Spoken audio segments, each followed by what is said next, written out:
Hello, everybody. This is Joseph P. Farrell for News and Views on Thursday, September 3rd, 2015. The Nefarium has been busy again, I think. It's official now.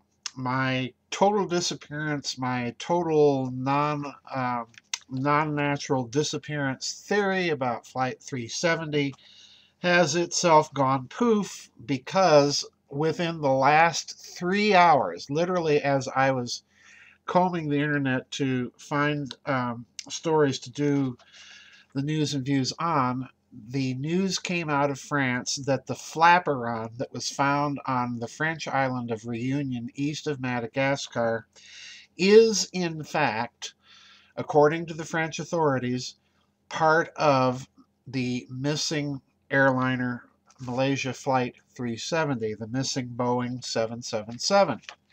And as you might expect, with breaking news, there's not much detail. I've got two stories here I want to read in their entirety to you, one from AOL and the other from NBC, but there's a couple of interesting things in it.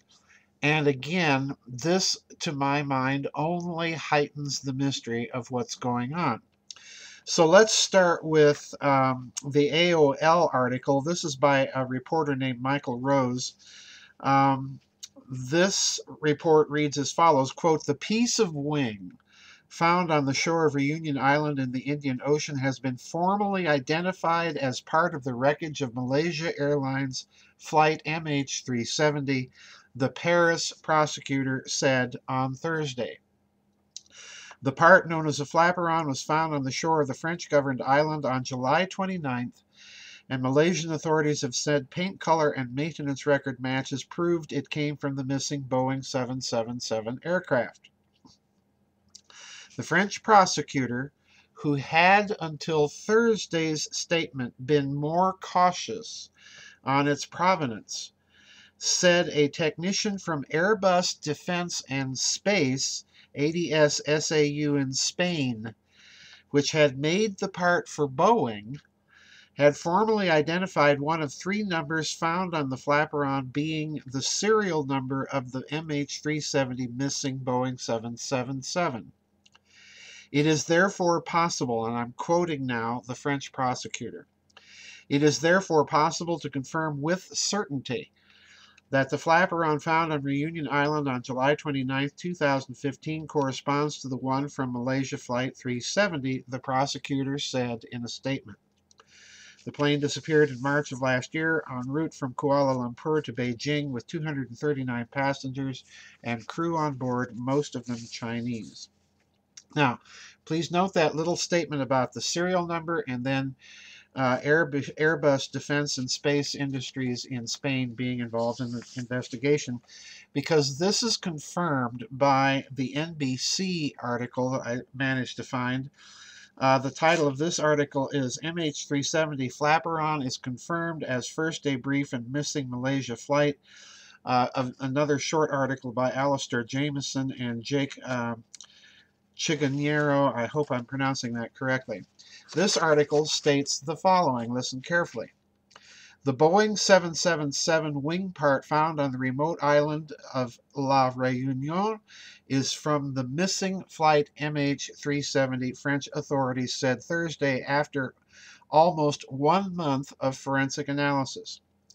Investigators were finally able to match a serial number on the Flaperon, which washed ashore on the French island on July 29th to parts used in the manufacture of the doomed Malaysia Airlines airplane. The match was made following confirmation with the technician from Airbus Defence and Space Industries in Spain, which had made the part for Boeing. It is now possible, with certainty, and quoting the same French prosecutor, to state the Flaperon found on July 29th, 2015 corresponds to the flight MH370. French investigators said in a statement. The fragment, a 6-foot-long, barnacle-encrusted wing Flaperon, was discovered by a crew cleaning the beach. It is the first confirmed piece of wreckage from the flight, which disappeared on March 8, 2004, with 239 people on board. Malaysian authorities said straight away that the Flaperon was linked to MH370, but French experts said they wanted to eliminate any doubt using forensic analysis conducted at a military laboratory near Toulouse. Okay, and that's the end of the article. So what do we have? Both articles are confirming that Airbus Defense Industries in Spain was involved in the analysis. Both articles are confirming that they've matched the serial number now from this part found on La Réunion to parts on MH Flight 370. But interestingly enough, we're not given the serial number. There's no more detail. And the interesting thing to me here is that they took this to a military laboratory, a French military laboratory in Toulouse, all right, which would be, of course, close to the border of Spain, down in the southern region of France. But what interests me here is why take it to a military laboratory? One reason, obviously, would be that they would have the equipment to analyze these types of things thoroughly. But the other possible reason is that they might suspect a mechanism involved in the crash having to deal with military technology. And that intrigues me immensely, because far from dispensing with the mystery of Flight 370, this now heightens it considerably. If all of this is true, then it may be the case that the French have been deliberately coy with their remarks for obvious reasons. They don't want to come out with anything not based on solid evidence too quickly, because that will expose them to attack and so on, especially from the families of the victims. On the other hand, they want to be absolutely certain so that they can put out the evidence. But now, once the evidence is put out, which still remains to be seen, this is my second point, but once that's put out, we then have to explain, well, what happened to the flight? And you'll notice that both articles are being deliberately coy. They're not saying much more than it was matched in serial numbers, it was matched by Airbus Industries, and now the NBC article indicating there's a possible third player, some French military laboratory in Toulouse, France. So folks, to my mind, this heightens the mystery considerably, because on the one hand, we have to take this at face value and then ask, what does this imply? What mechanism might be involved? And the double mention of military involvement here, to my mind, raises the needle into the suspicion zone. We have the possibility that they're considering some sort of military technology or mishap, perhaps, involved in the accident. Or the other part of the problem is there is no corroborative or supporting release of evidence with these statements.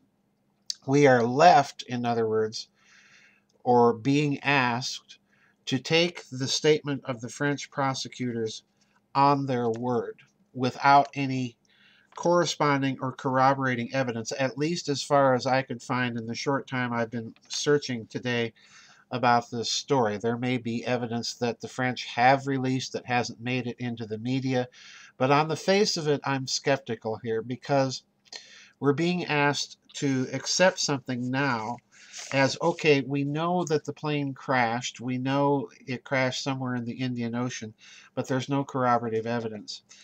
And this raises my suspicion meter into the red zone.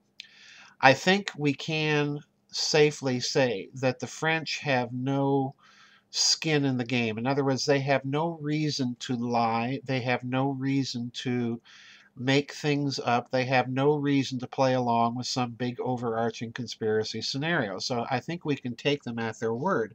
But once we do, we then have to explain what happened to the flight. And as far as I'm concerned, this story doesn't dispense with all of the problems and all of the various theories that have been raised about this flight. There's something going on here. No one wants to talk about it. The French particularly have been very reticent with details. So there's something going on. It now appears that we have some slight confirmation that there's a military angle to this story. that, at least as far as the French were concerned, had to be investigated. Otherwise, they wouldn't have brought in Airbus. They wouldn't have sent this for analysis to whatever military laboratory that they have in Toulouse. I suspect that that laboratory has a great deal to do with the French nuclear forces, their missile programs, and so on and so forth. And if that's the case, down there in Toulouse, where they've had that type of research and military facilities for some time in the Massif Central in France, I suspect then that the French may have known something or concluded something from an initial examination of that Flaperon and decided to take it to this laboratory. So time is going to tell, folks. This story is just beginning to break. This is one to watch, and my suspicion is, let me go on record right now, my suspicion is that the more that they release, the murkier rather than the clearer that the story is going to become. I still am very, very suspicious about this whole thing and the convenient finding of this Flaperon. So let's watch this story carefully, and I will see everybody on the flip side. Don't forget, folks, Secret Space Program Conference coming up in a couple of months. A lot of good speakers lined up for that. So I hope to see some of you in Austin. Anyway, I'll see everybody on the flip side. Bye-bye, and God bless.